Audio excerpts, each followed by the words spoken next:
All right, so today is Wednesday, February 23rd, 9:30 a.m. section, recording on. Today, we're going to go through lecture note 3, which is the content in the book on historical statements. So we kind of finished the first section of the course, which was EIC. Now we're moving to the second section, which will be the historical analysis. So we'll talk about how to rearrange the statements to a Modigliani-Miller format, and more importantly, set them up for analysis, which will help us with evaluation.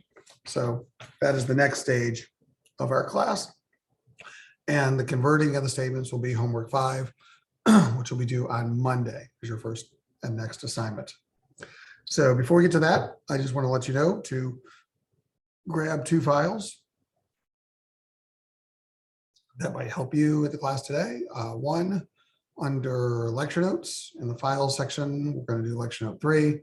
And then secondly, you'll need this video called conversion video start.xlsx or file to help you as we go through the class today to give you an example of these statements, right? But while we're doing all that, I want to mention 2 other quick things. First, going to Bloomberg.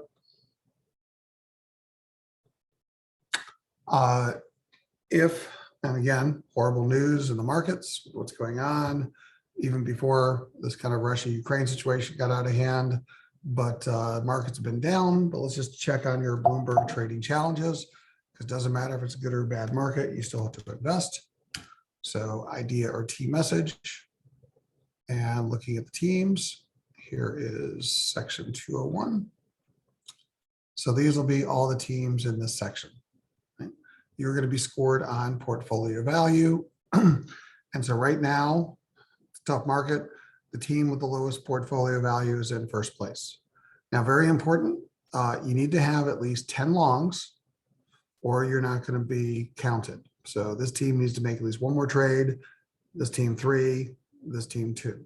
Okay, but assume over the next couple of weeks, they make those required trades. And this is where you end up because we don't count shorts, got to have 10 longs. And available cash can't go over 300, so everybody's met that requirement. And here's the point. As of today, assuming they make enough trades, team in first place, losing the least, 5%, 5 points, 4, 4, 3, 2, 1. That would be the grade distribution, right, for the first half of the semester.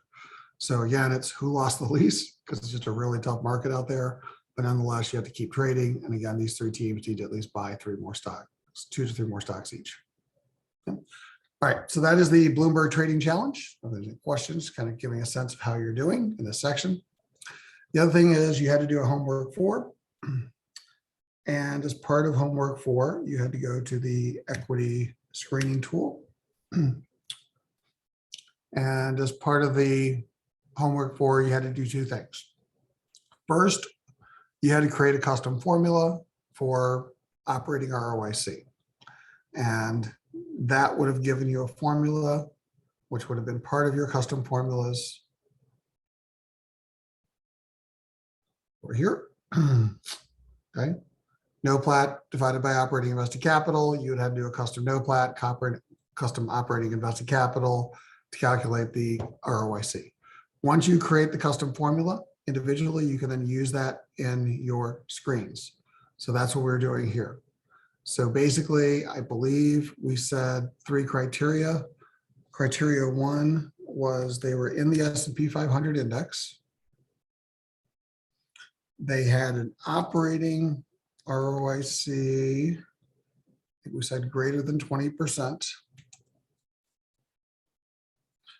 That would have been 146 companies. Then we would have done growth rate. We said revenue year-over-year growth rate greater than, I think it was 15%. It's gotten you down to 56 companies. And then we would have said bull beta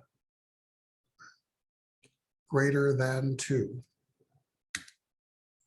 which would have gotten you down to 11 companies, right? And so down here, see results. These would have been your 11 companies. Up here, take screenshot, submit screenshot, save it. That would have been the first half of homework 4.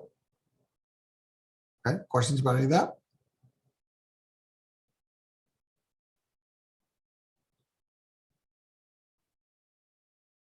Yes. To the person in the chat, yes. All right. Then, secondly, you would have gone to ExxonMobil. And you would have done a spread. But instead of doing the spread that we had done traditionally, you would have done it including operating ROIC. Right? And what you'll see is that ExxonMobil has a different operating ROIC than a traditional ROIC. It's a big difference between the two. This is the Bloomberg ROIC. This is our custom formula. Going forward, when we define industry attractiveness, we'll use our operating ROIC. A couple people asked about the dashes. Dashes just mean, kind of like in Excel, Bloomberg's having trouble with one of the data points in the custom formula. Doesn't mean they don't have one, just means for whatever reason, Bloomberg's having trouble calculating it. So in this case, if we had to do Imperial or Suncor, we might do it manually. Okay, doesn't mean they don't have an operating ROIC, just Bloomberg, for whatever reason, can't calculate it. So essentially, this would have been the operating ROIC, this would have been the industry spread. And as we're going to talk about today, this is important because operating ROIC is the return by selling your products and services, where traditional or Bloomberg ROIC is the average return of the company, which includes both non-operating and operating assets combined. Okay, and when we value companies, instead of valuing them by forecasting the average, we're going to forecast the operating and non-operating separately, and that will get us a better valuation. That's McKinsey's approach, and this is why we break out operating ROIC. But this is the point. This is the average return on Exxon, but this is when Exxon sells its products. It's actually doing worse at the time last year selling oil because some of its business had nothing to do with selling oil. Okay, and that's what we know by breaking out the pieces of the business separately. Okay, that would have been homework 4 that you would have turned in. The other thing that I wanted to mention is your grades for your group projects should be available online. And I did put in here under assignments, there is a group assignment called EIC peer review. Okay, so that was the submitted PowerPoint. That was the grade. For some reason, I had trouble with your submissions and giving you the grade there, so I put it here. These are your grades, and then this is your peer review. By default, for a group project, everybody gets the default group grade. So whatever group grade you earned, everybody gets it by default. However, it is an academic responsibility that you can't submit somebody else's work. So if you didn't work on the group project, you are not eligible for that group project grade. And it's really an honor code violation to try and take credit for somebody else's work. Same thing is that if you're giving somebody else credit for work they didn't do, that's an honor code violation as well. So you can't give credit to somebody that didn't do anything. Okay, so that's the whole point of the peer review. So again, if everybody did an equal amount of work on the group project for EIC, everybody's entitled to that group grade. If, however, one or more of your teammates did not put in 100% of the effort in the group project, then it's your responsibility to fill out a peer review. In the peer review, you'll basically just put the name of that team member who didn't contribute as much, the percentage of contribution from 0 to 100%, and your team number or name. And that basically, I will then look at those peer reviews. If one team member peer reviews you down, I will not change your grade. But if two or more of your team members peer review you down, I will change your grade. So if 2 of your team members said you didn't participate in the group project, I'll give you a 0. And you can't do work or get credit for work you didn't do. This is going to apply to every single group project, including the Bloomberg Trading Challenge. Same thing. You can't have one person making all your trades and none of the other team members participate. If they don't participate, they're not going to get any credit for the Bloomberg Trading Challenge. But again, the only way I'm going to know this is if you fill out the peer review. So this optional peer review is due end of day Friday. Okay. And so again, based on the peer reviews, I will be adjusting grades if necessary. Again, if nobody has a problem with the work that everybody else did in their team, everybody contributed fairly, then you don't have to fill out the peer reviews. All the grades are already in and nothing will change. Okay. Questions about our peer review process?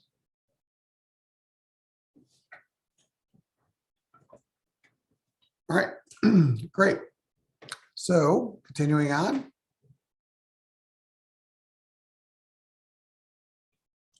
Let's talk about lecture note 3.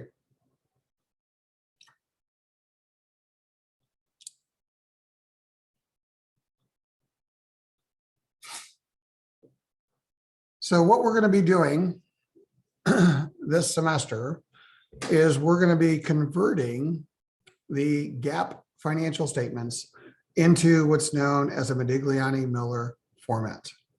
And you can see over here on the right-hand side of the screen, a graphical representation of Modigliani-Miller. So the whole idea is, try and go full screen here, that a company is worth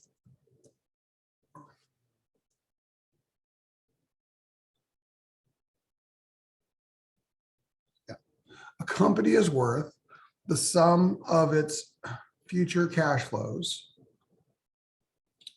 over here on the right, adjusted to a present value or discounted based on risk. And so what we're going to do is we're going to take the cash flows, we're going to break them into 2 buckets or boxes. What we're going to call this semester the box 1 cash flows are the operating cash flows. And what we're going to call the box 2 or bucket 2 cash flows are the non-operating cash flows. And for purposes of Modigliani-Miller, we're going to add up these 2 buckets or boxes, operating plus non-operating cash flow. And that's going to equal something down here called enterprise value.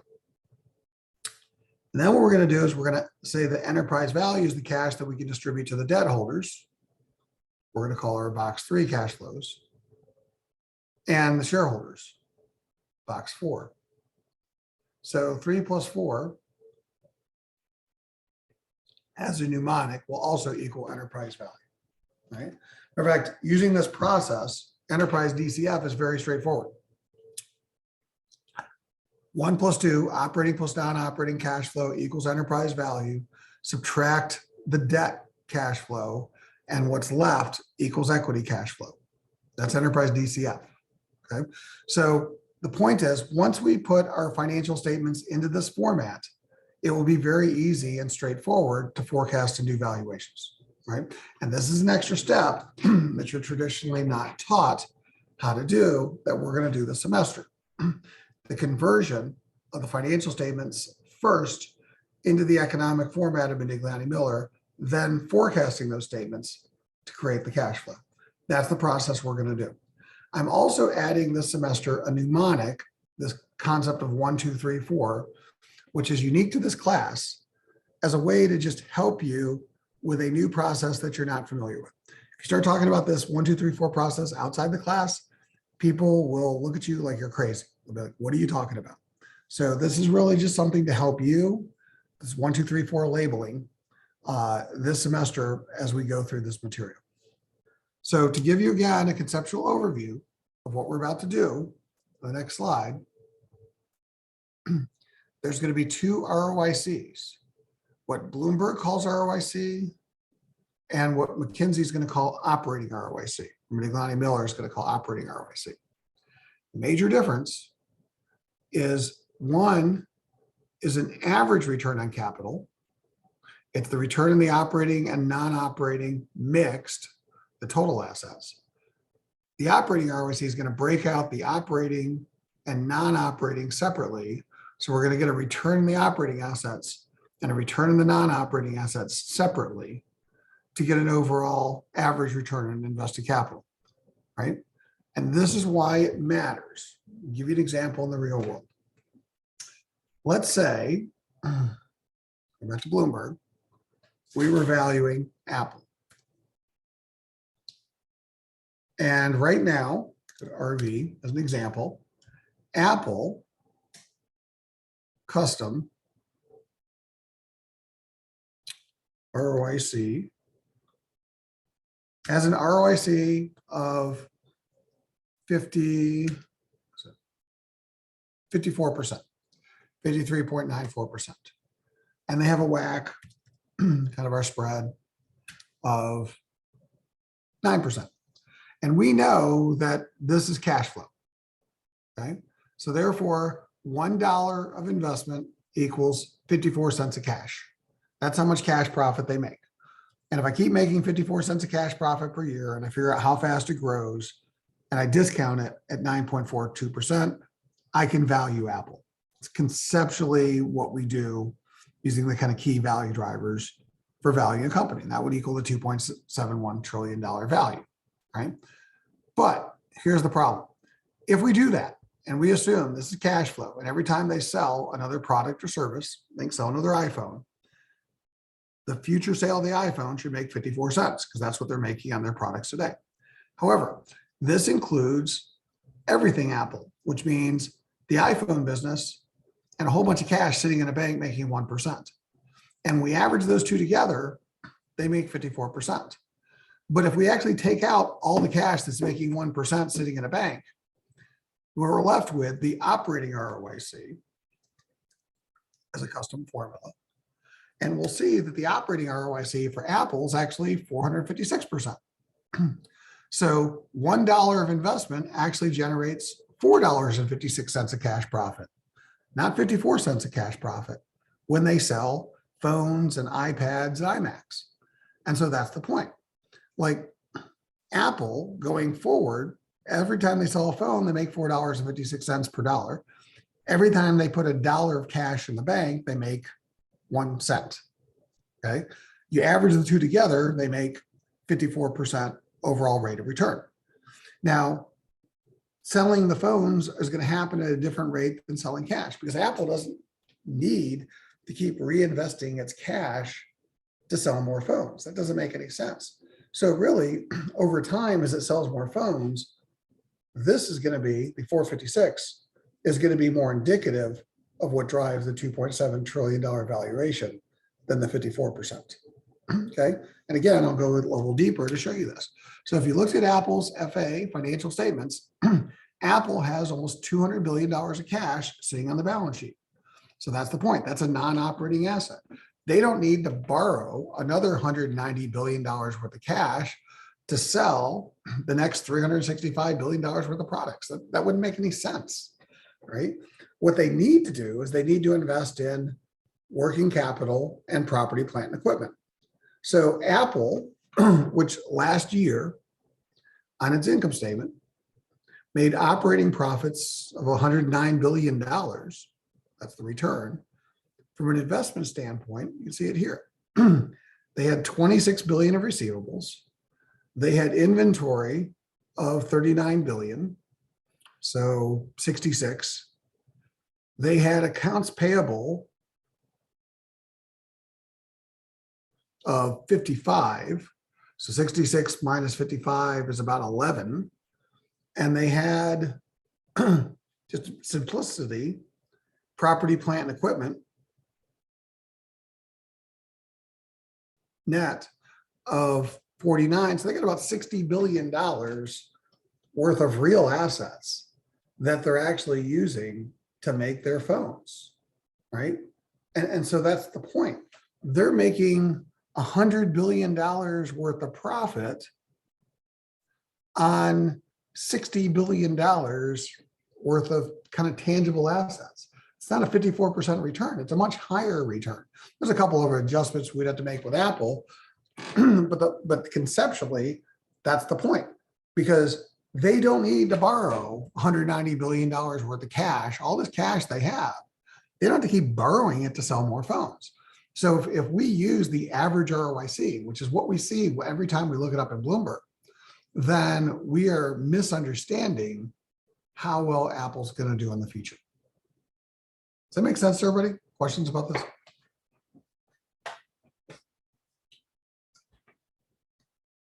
Okay, great.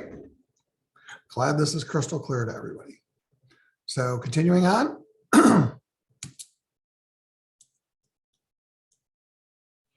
So back to this slide. This is a graphical representation of what we're going to do and focus on this semester, right? So basically, we're going to start on the left with the accounting statements, GAAP accounting statements, income statement and balance sheet. And then the second thing we're going to do is we're going to convert them to economic statements. And the third thing is we're going to use the converted statements to forecast them in the Modigliani-Miller format into a valuation. Okay. It's the second step that most people don't do. And that's what's unique to McKinsey and the Miller format is we're going to add this extra step. You're not going to like this step, but hopefully very shortly, you're going to realize that by doing it, it makes your valuations cleaner and easier to understand. Okay. So what is the second step? We're going to take these statements, income statement and balance sheets, and we're going to put them into this 4-box format. Okay. That's why the labeling of the 1, 2, 3, 4s become important. So we're going to rearrange them to say, okay, everything that's operating on an income statement is going to be put over here into the rearranged income statement, Miller. And the operating items in the income statement are going to be called no plat. The non-operating income from the income statement is called non-operating income. You add the two together, and that's going to be called something called TII, total income available to investors. And that's going to equal all the interest payments on the income statement, the debt, and all of the payments to the shareholders, the net income. So debt plus net income is TII, no plat plus non-operating income, TII. These statements must balance. It's one of the other key points of this class. We do the same thing with the balance sheet. The rearranged balance sheet, 4-box format. We're going to take everything that's operating, and that's going to be called invested capital. Everything non-operating the balance sheet is going to be called the non-operating capital. Operating plus non-operating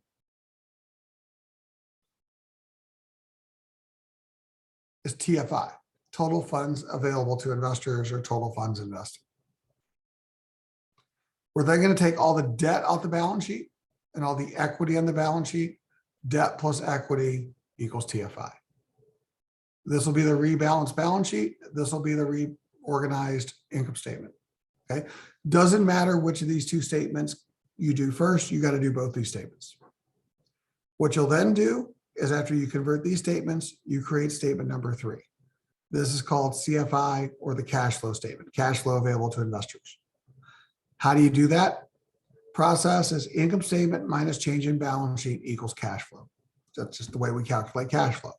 So that's a process you're going to repeat 4 times. Income statement, no plat, minus change in balance sheet, change in invested capital equals free cash flow. That's the operating cash flow on the CFI.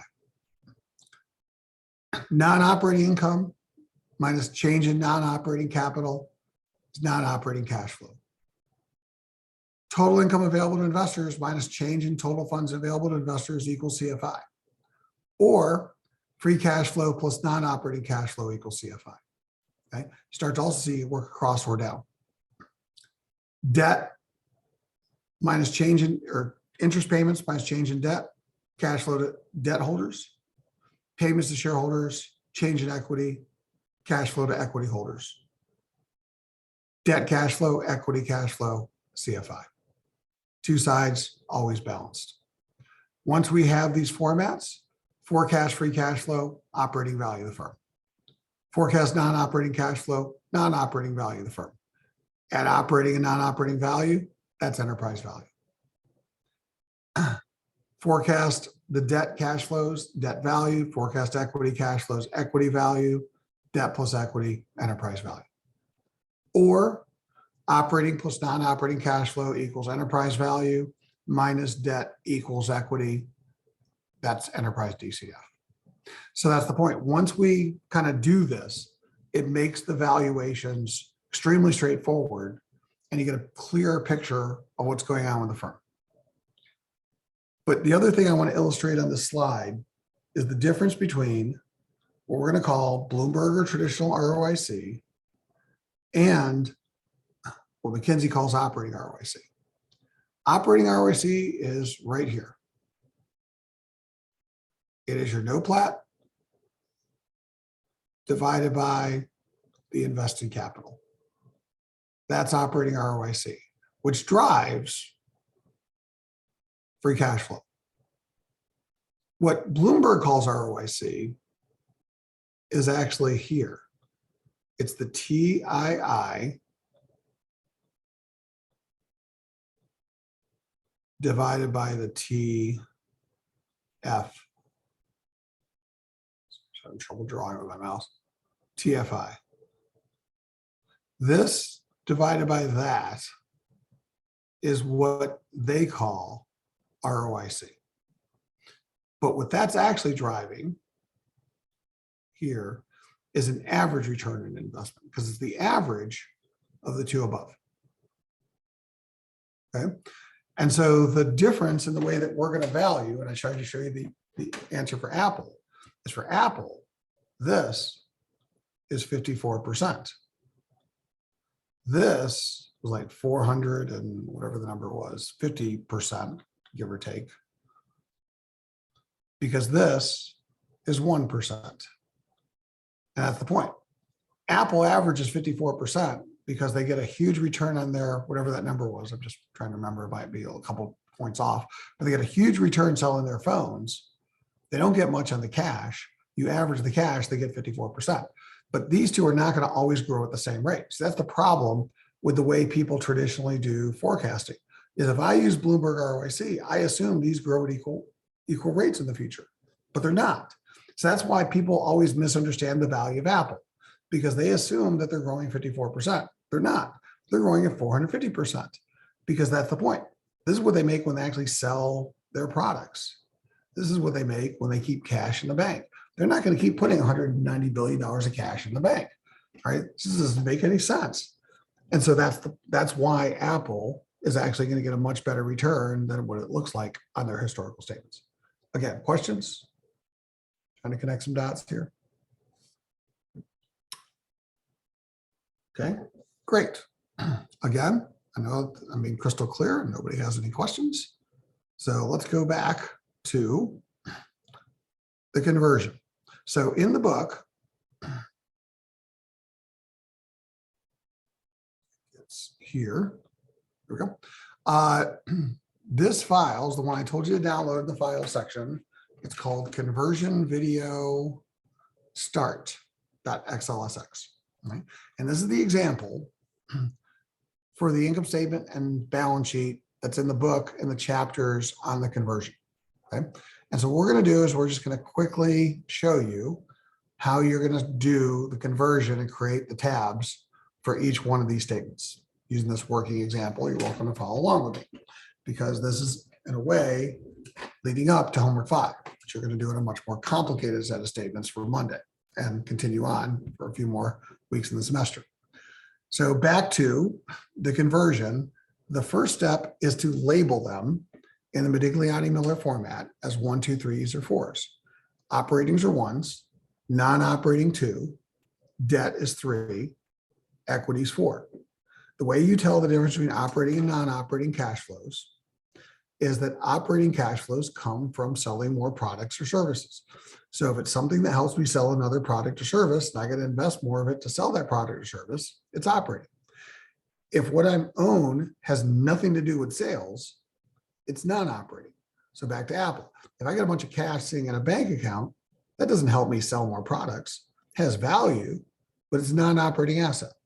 If I own a plant that's actually making the iPhone, well, that's an operating asset, because that's actually helping me sell products and services. And that's how we start to distinguish between the two, and that's how we do our labeling. So what do you think cash is? Is cash an operating or non-operating asset?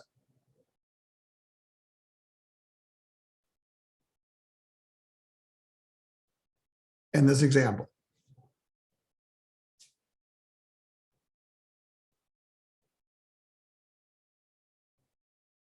Is cash an operating or non-operating asset? It's an operating asset. Okay, that is actually a correct statement. And trick question, it could also be a non-operating asset. All right, so I'm going to distinguish for your benefit before the midterm. When it's an operating cash flow, I'm going to call it operating cash. And when it's a non-operating cash asset, I'm going to call it excess cash. Okay. And here's a simple story to help you tell the difference. Right. Back when I was a teenager, I worked the Burger King drive-thru. And one of the things is I always had to have cash in my register, cash in the till, to make change, because not everybody paid with credit cards. And if I couldn't make change, they couldn't buy their Whoppers and meals and stuff like that. So that's the point. Like, you have to keep some cash in the register, the till, to make change. And you can't take the cash in the register and make payroll with it. You can't use it for dividends. You always have to keep it there to make change. That's known as operating cash.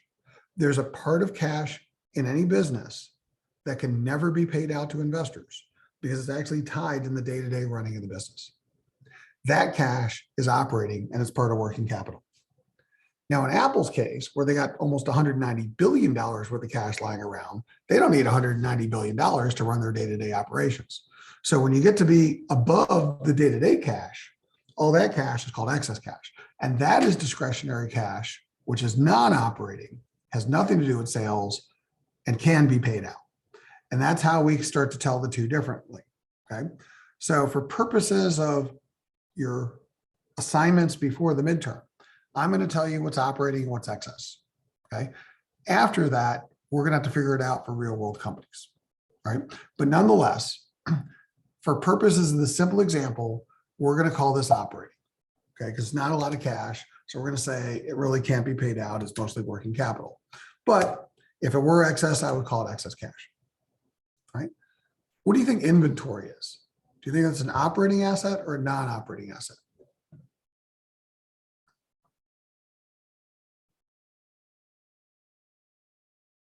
I would say inventory is operating because you're selling it in day-to-day operations.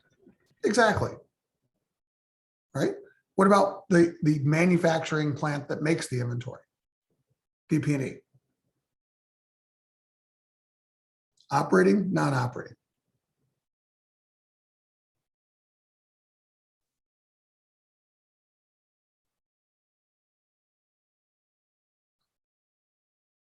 If you're making the product that you're selling, hint, sounds operating. That's a one, operating. Equity investments. What if I own a stake in a company that I don't control as a passive investment? I just buy stock in another company hoping that it goes up. Does that sound operating or is that non-operating? Non-operating. That would be a two. It's not that hard. I owe a vendor for the inventory that I haven't paid them the money. Now, here's the thing. If I owe them any money, if I pay the vendor in 45 days, do I owe them any more? If the answer to that question is no, then it's accounts payable. If the answer to that question is yes, because there's an interest clock ticking, then it's called debt.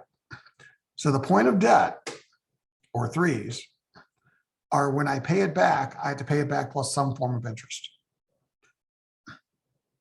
Operating liabilities, accounts payable, when I pay it back, the amount doesn't change as the time changes. So that's the point. This would be an operating liability, AP. Debt would be a three, which would be called an interest-bearing liability. That's the whole point of debt. And that's how we distinguish between the two.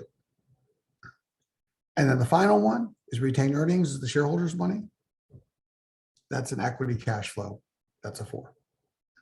So very quickly, we don't label the totals. We label each of the items 1, 2, 3, 4. Once we've labeled them, we then create a tab, new tab, TFI. And on this tab, we then start copy and pasting to convert the statement. So I'll start with the top. Here's the 3 years. Copy, paste. So I start aggregating all my operating items for TFI. So the first operating item, cash, followed by inventory and PP&E.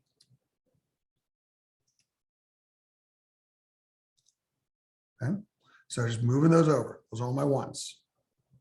My second operating item, the liability side, it's accounts payable. So I got all my operating assets. I got all my operating liabilities. I net them to get something called operating invested capital,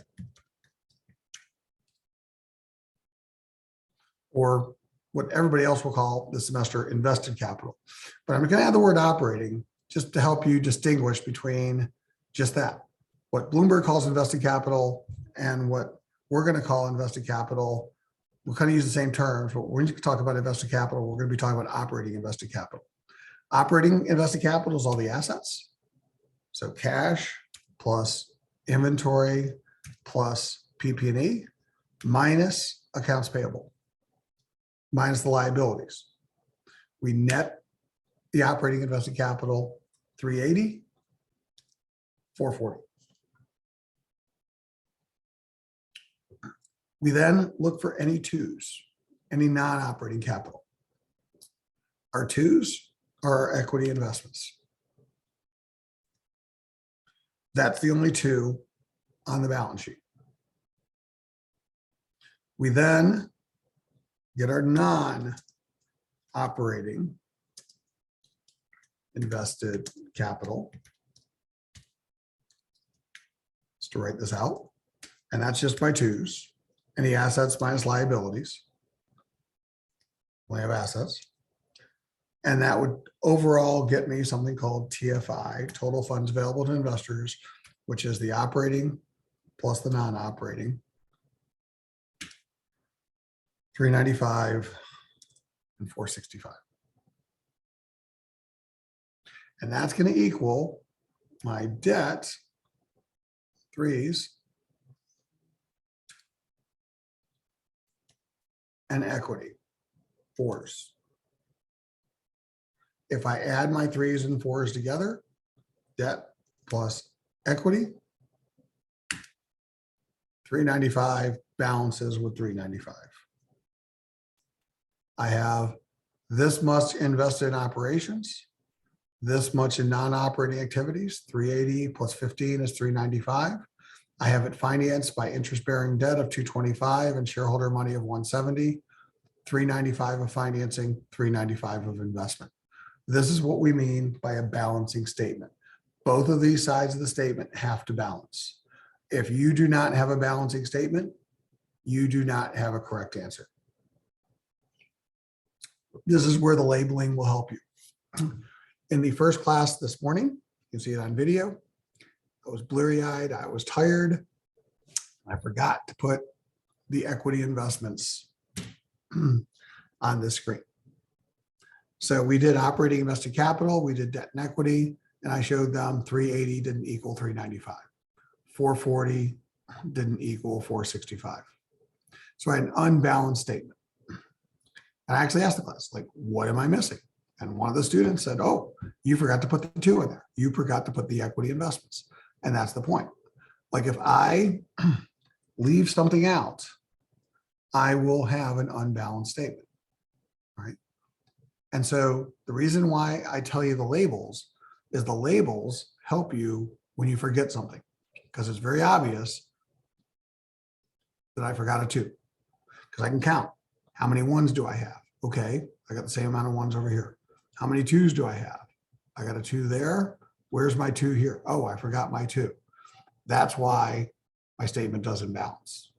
Okay, so this is where labeling helps you. Not only does it help you put in the right category, but it helps you when you forget something, you can count the number of items, because the rearranged statement, you still got to get it to balance. And an unbalanced statement is a zero in this class. It's not a correct answer. And here's the reason why.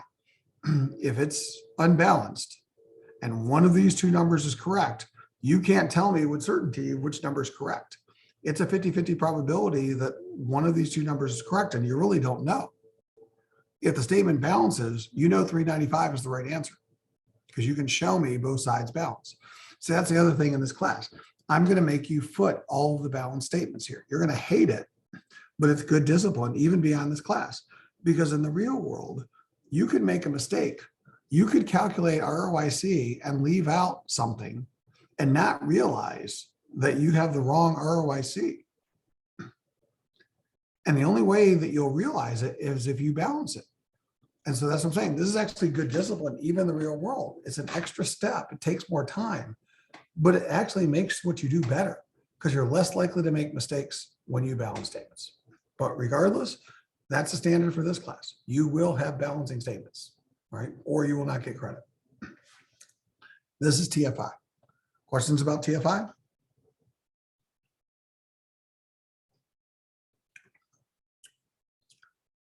Told you can do the income statement or the balance sheet first. We did the balance sheet first. We're now going to do the income statement. Statement number 2, TII, new tab. And as you do your homework, 1 tab per statement. So same concept. We're going to start here and we're going to label all of these income statement items. Operating, 1, non-operating, 2, interest-bearing debt, 3, equity, 4. Okay. Revenue, I'm not going to trick you. Revenue is operating. Okay? That's your sales. That's what you're actually selling to your customers. Operating costs by definition are going to be operating. Depreciation, and I'll give you a hint. When an item in the income statement is related to an item in the balance sheet, they should be consistent. So depreciation comes from PP&E. And if PP&E on the balance sheet was operating, then depreciation in the income statement should also be operating. So revenue, operating costs, and depreciation are the 3 operating items driving operating profit. We don't do the totals. Interest expense comes from the interest-bearing debt. That's a 3. Equity income comes from the equity investments. That's non-operating income coming from the non-operating investment. Okay, we're going to do these labels. Taxes are going to be split up between operating, non-operating, and debt. We're still going to pay the same amount of taxes, but what we're going to do is we're going to split the impact of the taxes onto each one of the sections of the TII. So we're going to break up the 66. Net income is an equity cash flow. It's a 4. Dividends is an equity cash flow. It's also a 4. However, very important, TII stops at net income. Dividends are not part of your TII. If you try and put the dividends on your TII, you will never balance your statement. TII, which is the income statement, stops with net income. Okay? However, we do need dividends to do the cash flow. Okay? So that's why they're on this assignment. But otherwise, you don't need dividends to do the TII. So back to TII. I'm now going to copy over the columns so I can have the top labels correctly for the 3 periods, prior, current, and label. Then what I'm going to do is I'm going to start taking my 1s. Revenue, operating cost, depreciation, move it over. Now, I don't like doing a lot of shortcuts, but I'm going to give you one that I'm going to let you do, which is everything above operating profit is going to be operating. I'm not going to trick you before the midterm. So basically, on operating profit, you can use that rather than putting all 3 of the columns above. It's going to be lazy here. So I'm going to start with operating profit, rather than just getting the 3 above to subtract operating profit. That is my 1 for the current year, 280 million of operating profit. Now here's how taxes work. If I reported 280 million of operating profit, and that's all I had as a business, I would have to pay tax on the operating profit of $280 million. So 280 times my tax rate, which is 25%. So I had to pay 70 million of taxes, and those are operating. And if I subtracted out the taxes from the operating profit, that would get me my NOPLAT, also known as NOPAT, which is 280 million minus 70 million, or 210 million of NOPLAT. That is my operating profit from the income statement. I then look at my non-operating profit from the income statement, equals the equity income is my 2s. So I make $4 million of equity income as a non-operating activity. I am going to have to pay taxes on equity income. Again, same thing. 4 million of equity income at a 25% tax rate is 1 million of tax on equity income. That's going to get me after tax, after tax equity income of $3 million.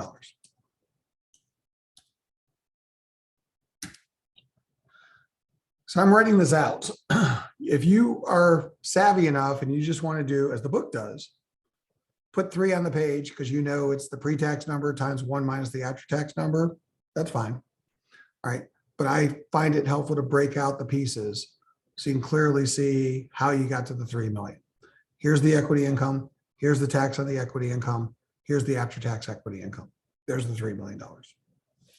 That is my non-operating profit.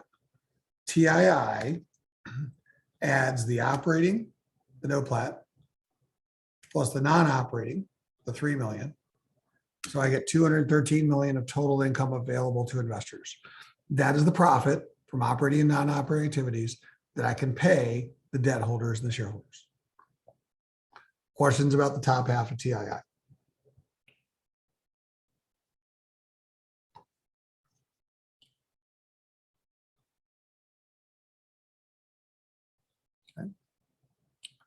All right. So this is again not GAAP. So here's the point. I then need to TII pay this out.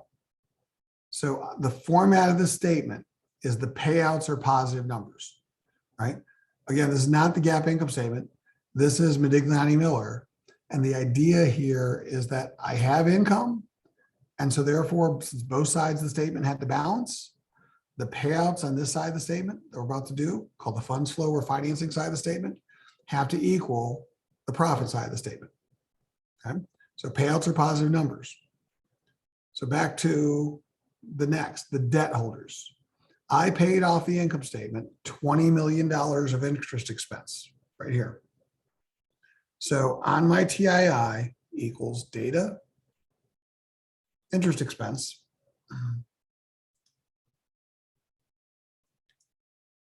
$20 million, because it's a payout, positive number, 20 million paid out. I then can tax deduct the 20 million. So there's going to be a tax shield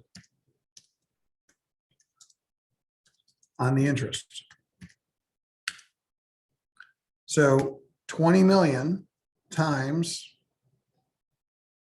the 25% tax rate, I'm going to deduct $5 million from taxes.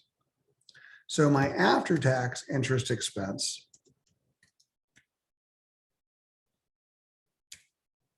is 20 minus 5, or 15 million. So my bondholders are basically getting 15 million net from me, 20 from me, 5 from the government. All right. Now, next, I look at my shareholders, which are my net income. Shareholders of net income are receiving 198 million. That's my only 4. When I add up my 3s and 4s, 15 of after-tax interest plus 198 of net income, I have 213 of distribution. 213 of income, 213 of distribution, balancing TII. So again, 210 million of profit from operating activities, 3 million of profit from non-operating activities, 213 million of income to distribute. 15 went to debt holders, 198 to shareholders, 213 of distribution. That is the balancing TII. Questions?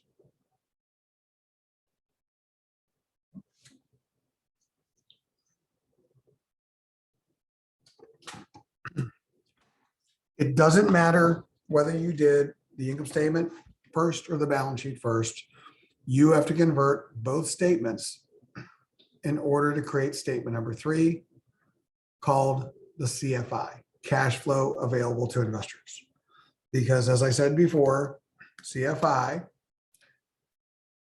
is, go back to our PowerPoint. CFI is income statement minus change in the balance sheet is the cash flow. That is a process we're about to do 4 times. No plat minus change in invested capital, free cash flow. Non-operating income, change in non-operating assets, non-operating cash flow. Free cash flow, non-operating cash flow, CFI. Interest payments, change in debt, equity cash flow, payments to shareholders, change in equity, equity cash flow. Add those 2 together, CFI. Okay, so that's the point. We need both statements, the income statement and balance sheet, the TII, TFI, to create the CFI. So that's what we're about to work through. So back to my CFI, new tab, go to my data, move over my 3-column label, prior current label, copy and paste that over, start working through my CFI. First, the operating free cash flow. Operating free cash flow is gross cash flow minus gross investment. Gross cash flow, cash from the income statement. Go to my TII. It is my no plat. It's the 210 million of no plat. However, that's not the cash flow. The cash flow is the no plat plus the depreciation. Depreciation's in there as a non-cash item. So I add the depreciation back. So I had depreciation of 20 in my 210 million of no plat. So no plat plus depreciation. So instead of a minus 20, if I'm going to add it, I'm going to flip the sign here. No plat plus depreciation is going to be something called gross cash flow. That's the actual cash from the income statement, profit from the income statement. So in this case, 210 plus 20 is 230. I make $230 million of gross cash flow. I then reinvest gross investment into the balance sheet, change in the balance sheet. So what is my gross investment? Make the screen a little wider.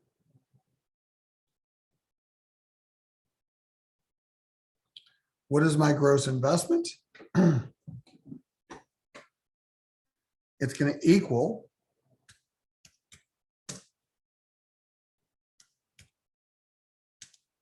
change in invested capital plus depreciation. That's the formula for gross investment. Or it'll be your current year invested capital minus previous year invested capital plus current year depreciation. That's the basically more formalized version of the formula. So what is gross investment? Equals current year invested capital, TFI. I have invested capital 440. Last year's invested capital 480. So I basically increased it by 60 plus current year depreciation, 20 depreciation. I have 80 of gross investment. So gross cash flow minus gross investment equals something called free cash flow, which is the operating cash flow. 230 minus the reinvestment of 80 is 150 million of operating free cash flow. Again, questions about any of this?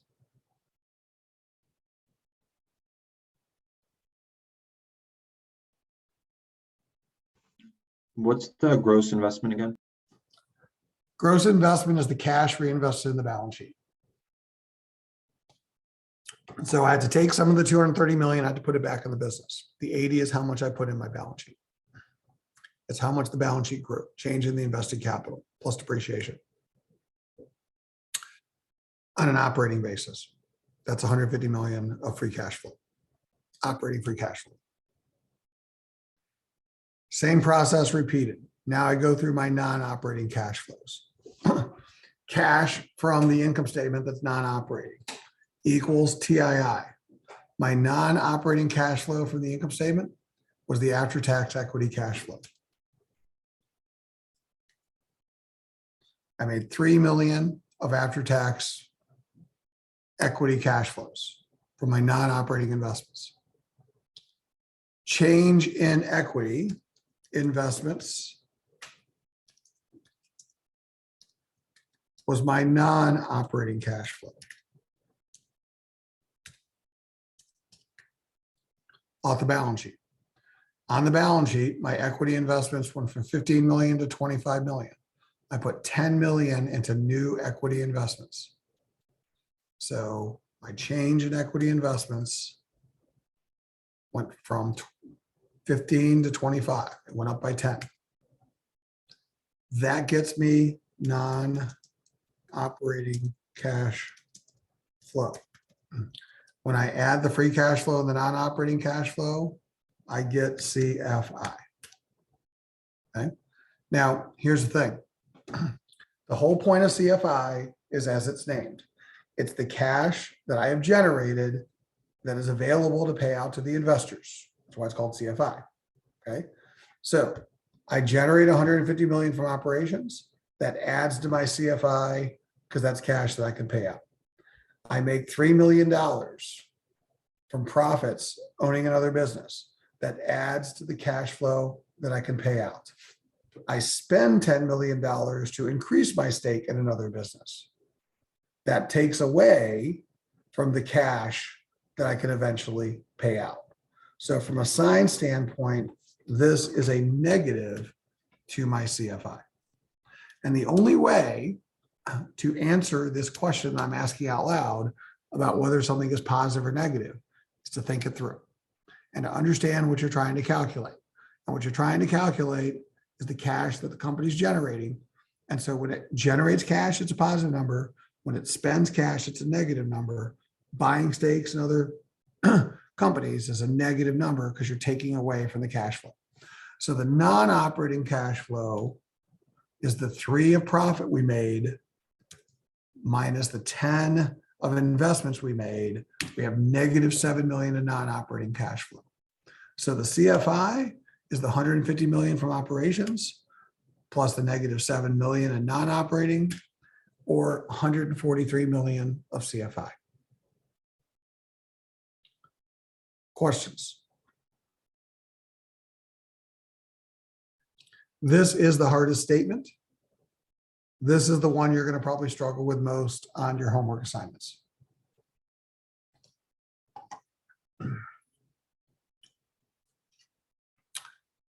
This statement needs to balance. So once we've done operating plus non-operating, we have to balance it with the debt and the equity cash flows.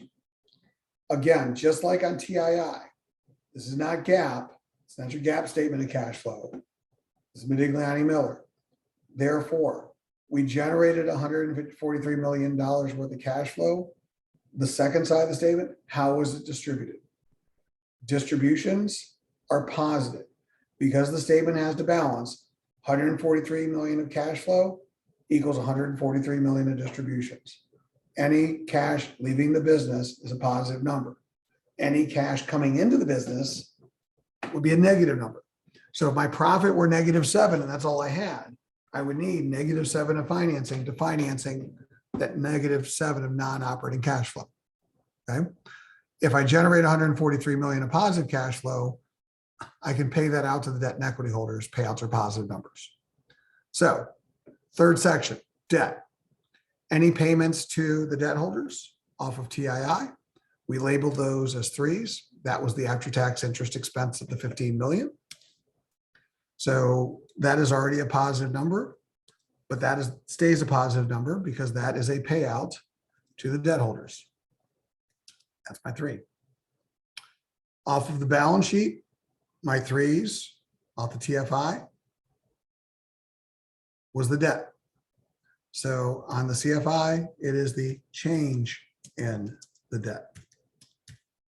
And the debt went from 225 to 200. So I can see between the two periods, that I paid off $25 million worth of debt. Because I paid it off, just like the after-tax interest expense, that needs to be a positive number. Reduction of debt. $25 million worth of payments to the debt holders. So debt, change in debt. Now, next, and this is one of the tricks. There's two tricks on the statement. Here's the first one. I need to go to the equity cash flow. Equity from the income statement, it's cash flow to the shareholders. Change in the equity in the balance sheet. On the income statement, the equity TII that's actually paid to the shareholder is not the 198 in net income. The cash flow to the shareholder is the dividend. So this is the trick. On the TII, dividends are not part of the statement because you have to balance the income statement. When you get to the cash flow, income is not the cash flow that's actually paid to the shareholder, it's the dividend. So we replace on the CFI net income with dividends as the cash flow to the shareholder. And again, since dividends are paid to a shareholder, the payment is a positive number. So 103 million of payments of dividends is the actual cash flow from the income statement practically to the shareholders. And then we have the change in the equity. These are our fours. In this case, change in equity would be the change in the retained earnings. So our retained earnings off the TFI went from 170 to 265. So we increased the equity in our firm. That's a 4. So if we're increasing the equity, that is a negative on this statement because we're bringing equity into the firm. When we're reducing equity, buying back stock, paying dividends, that's a positive on the side of the statement. So interest expense, change in debt, dividends, replacing net income, change in equity, add these together, we should get the same CFI. So if I sum these four, I should get 143. If I don't get 143 and I have an unbalanced statement, then I made a mistake and I have an invalid statement. In this case, because the statements don't balance, I have an invalid statement. What mistake did I make? Does anybody know?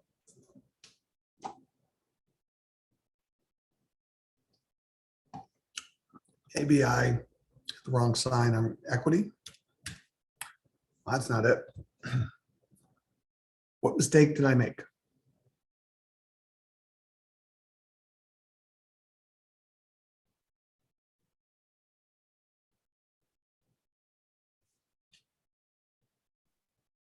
Should the change in retained earnings be negative?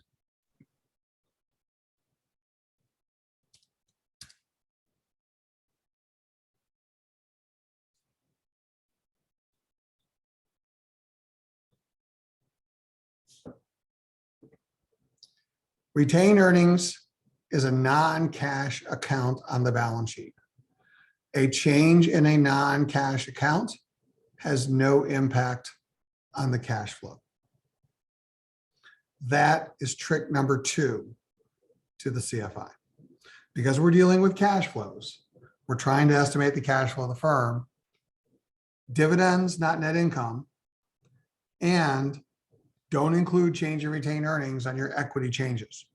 Because if retained earnings is a non-cash account, a change in a non-cash account has no impact on cash flows.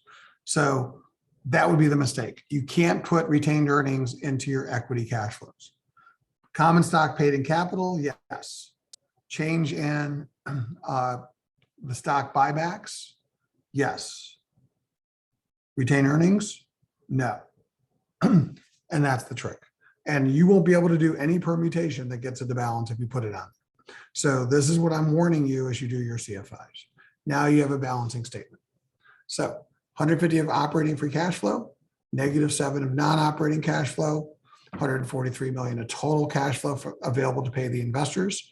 15 went to pay the interest. 25 paid off the debt. 103 million was dividend. That was the 143 that was distributed. That is your CFI. Statement number 4, economic profit, also known as economic value added. McKinsey calls it economic profit because EVA is a trademark term by Stern Stewart and they can't use it. Economic profit is a 1 period NPV. It's basically how much value do you create in 1 period? Okay. Forecast all the periods, you get the value of the company. But here's the point. Same idea. Prior, current label, copy. Okay. Now what I'm going to do is I'm going to take 2 ways to calculate economic profit. The first is called the spread method. To do spread, I need ROIC. Well, ROIC off my TII, there's my NOPLAT. Off my TFI, there's my operating invested capital. Okay, so copy and paste these over. Those are my NOPLATs, and those are my invested capital. I divide to get my ROIC. Now, for purposes of your assignment, I'm going to ask you to do what's called a beginning of year or BOY ROIC. What do I mean by that? You take the current year NOPLAT, you divide it by the previous year's invested capital. So based on my starting invested capital, the ROIC is 55% versus an end of year ROIC.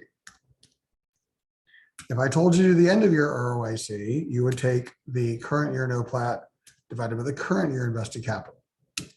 Notice those are 2 different percentages.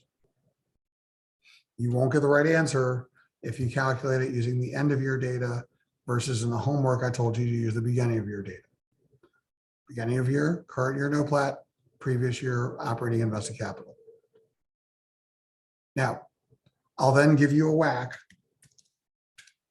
Let's say it's 10%. And that will give you a spread. The spread is the ROIC minus the WACC. And then that is going to equal your economic profit. And the economic profit is take your spread times your capital and make 45% above what I needed to on 380. That's 172 million of value created. Method number 2. I have NOPLAT.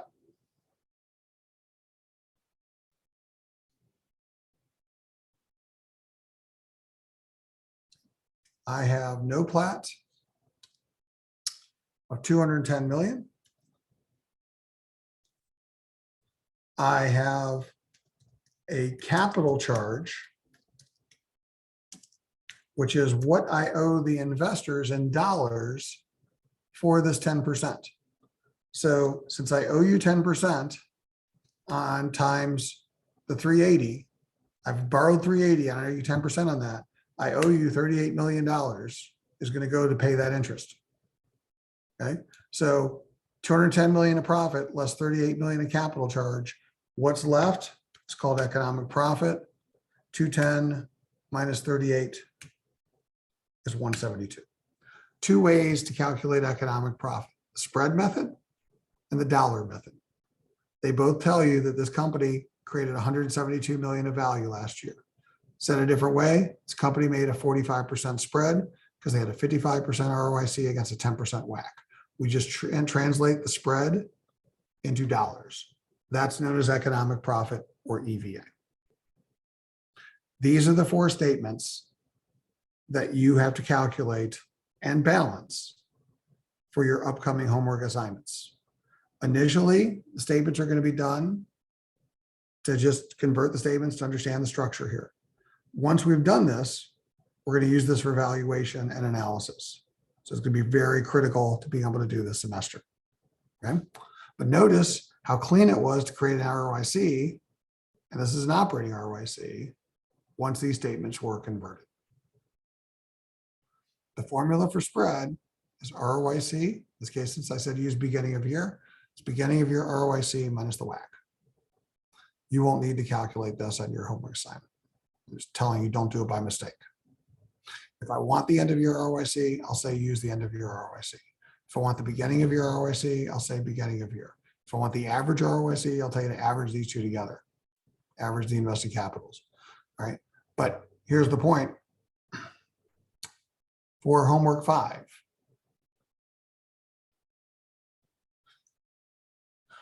there's going to be a lot more items on there.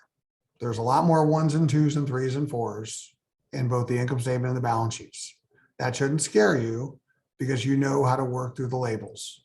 You bundle all the 1s together. You bundle all the 2s together. You bundle all the 3s and the 4s together. Okay. Down here, you had a tax rate and a WACC. Okay.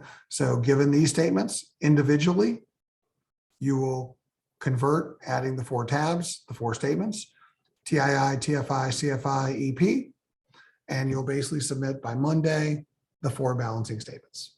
This is homework 5. There's no write-up. There's just the conversion. Okay. We went through the process in class. TAs are available the next couple of days. If you want some additional individual assistance, please turn it in by 7 a.m. Monday, and we'll cover the solution in class on Monday.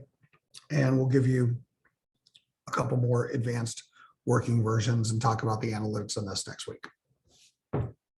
Okay. Other than that, have a good day. See you guys on Monday.